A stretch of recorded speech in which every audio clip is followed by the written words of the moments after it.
여러분 안녕하십니까? 3월 16일 토요일 CJB 8시 뉴스입니다. 도금이나 금형, 용접같이 제조업의 근간이 되는 전통 산업을 뿌리 산업이라고 합니다. 첨단 산업에 비해 관심과 지원이 부족한 게 사실인데요. 최근 지역의 뿌리 산업을 보호 육성하자는 목소리가 커지고 있습니다. 조상우 기자입니다. 청주의 한 도금 회사입니다.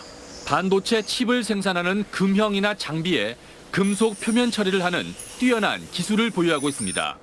회사 미래를 기술력에 두고 절반이 넘는 직원을 30대 이하 청년들로 고용했습니다.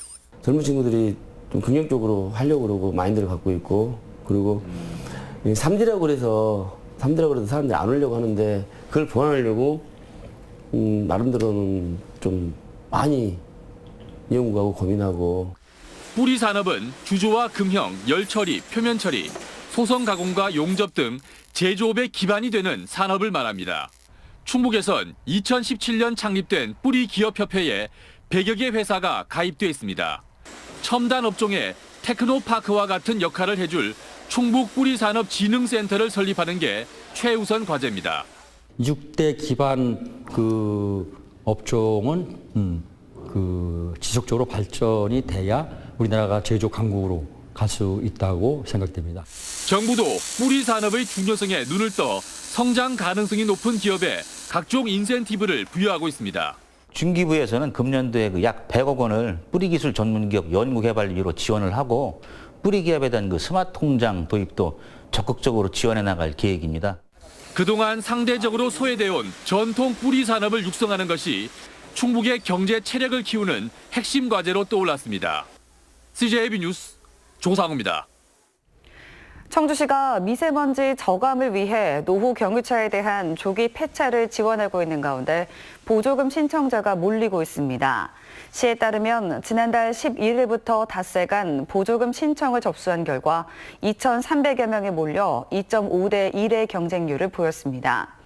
올해 10억 원의 사업비를 확보한 시는 배출가스 5등급 경유차와 2005년 이전 제작된 건설 기계 등에 대해 조기 폐차를 유도하고 있습니다. 보훈군의회가 미세먼지 저감과 지원에 관한 조례를 발의했습니다. 조례안에는 미세먼지 피해 저감을 위한 군과 사업자, 군민의 책무와 취약계층 등에 대한 지원, 교육, 홍보 시책 마련 등의 내용이 담겨 있습니다. 아파트 난방비와 관련한 비리 의혹이 자주 사회적 이슈가 되곤 하는데요. 충주의 한 마을에서는 물값을 두고 이와 비슷한 상황이 연출되고 있습니다. 이태현 기자입니다. 수십 년간 식수와 생활용수로 계곡물을 사용해온 충주의 한 산골 마을입니다. 이 계곡물이 지난 2008년 식수 부적합 판정을 받으면서 지하수에 관정을 연결해 이용하고 있습니다. 하지만 무슨 이유에선지 마을에 공동으로 부과되는 수도요금은 지나치게 많이 나왔고 주민들이 쓰는 양에 비해 10배에 가까운 물이 공급된다는 사실이 확인됐습니다. 주민들은 마을 내 특정 가구가 몰래 관로를 연결해 물을 훔쳐 썼을 것이라고 주장합니다. 실제로 썼던 그 양이 156톤밖에 안 쓴 거예요. 그러니까 그동안에 그 나머지 물은 그냥 증발을 했던 거죠. 더 큰 문제는 식수 부적합 판정을 받은 계곡물이 지하수와 섞였다는 겁니다. 10년이 넘도록 오염된 물을 식수로 사용해왔다는 사실에 주민들은 불안하기만 합니다. 모든 사람들이 그 물을 모르고 10여 년 동안 먹어왔어요.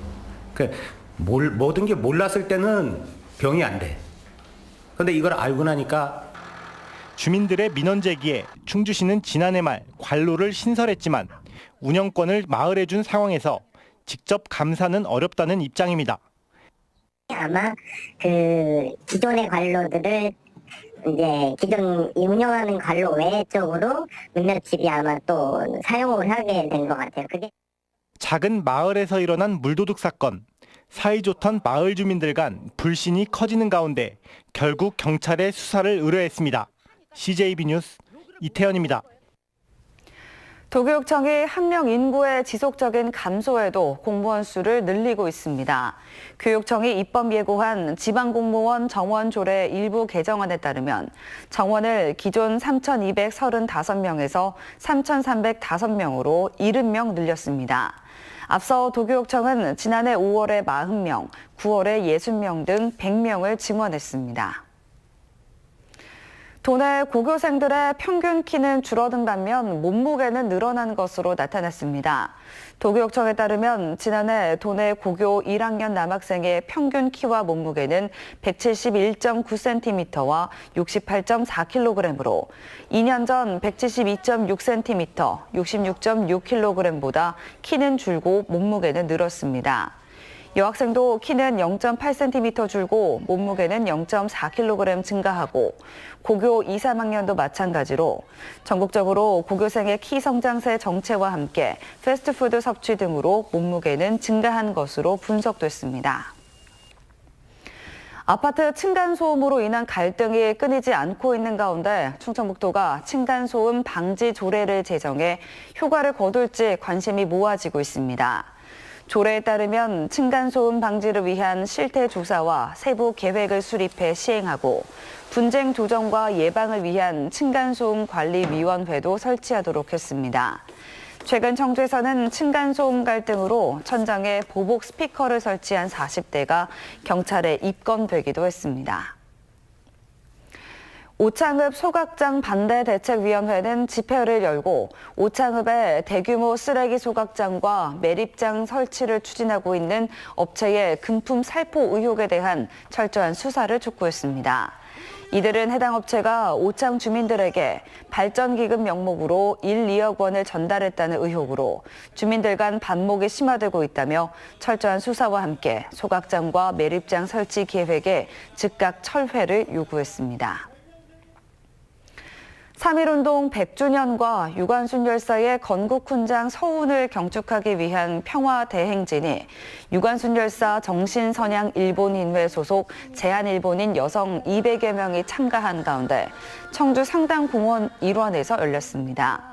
행사에서 후지모토 치토세 대표는 유 열사는 단순히 대한민국의 자랑일 뿐만 아니라 국가를 위기에서 구한 아시아의 잔다르크라며 일본은 과거를 바로 알고 잘못을 반성해야 한다고 강조했습니다. 유관순 열사 정신선양 일본인회는 지난 3일 서울을 시작으로 전국 200여 개 시군구에서 선양 대회를 이어가고 있습니다. 끝으로 날씨입니다. 오늘 충북지방은 구름 많은 날씨를 보였습니다. 낮 최고 기온은 청주 11도 등 10도에서 12도의 분포를 보였습니다. 내일은 대체로 맑은 가운데 새벽 사이 충주와 단양 등 북부 지역에 산발적으로 비나 눈이 내리는 곳이 있겠습니다. 아침 최저 기온은 영하 1도에서 영상 3도, 낮 최고 기온은 11도에서 13도로 오늘과 비슷하겠습니다. 당분간 낮과 밤의 기온차가 크겠으니 건강관리에 유의하시기 바랍니다. 이상으로 CJB 8시 뉴스를 마칩니다. 시청해주신 여러분 고맙습니다.